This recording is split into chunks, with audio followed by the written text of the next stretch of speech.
خليه قدافي يهدر، خليه قدافي. بالامس درنا وقفه احتجاجيه في الطريق الوطني تاع الواد، وقلنا راهي كاين السرقه في حاشي مسعود، وقلنا راهي كاين نهب، وقلنا راهي كاين مافيا وكاين عصابه تلعب داخل حاشي مسعود. ولهذا اليوم رانا وقفنا على الحقيقه نتاع الجمركي رشيد عوين اللي راهو كشف القضيه نتاع الغاز اللي رايحه الليله زين العابدين بن علي، اللي راهو الغاز نتاعنا اللي مات عنا عميروش ومات عنا الحواس ومات عنا سي شعباني، وتروح تفحل فيه ليله زين العابدين بن علي، وحنا شعبنا راهو بلا غاز، راهو شعبنا راهو بلا غاز.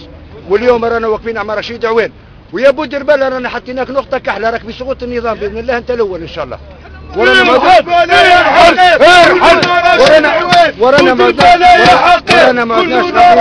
ورانا ما عدناش قابلينك يا ابو درباله باش تحكم الجمارك، ولا نديروا فيك ذاغه باش تحكم الثروه نتاعنا، وان شاء الله رانا رايحين نحكموك باذن الله السميع العليم في محكمه خاصه في ورقله بلاد الغاز والبترول.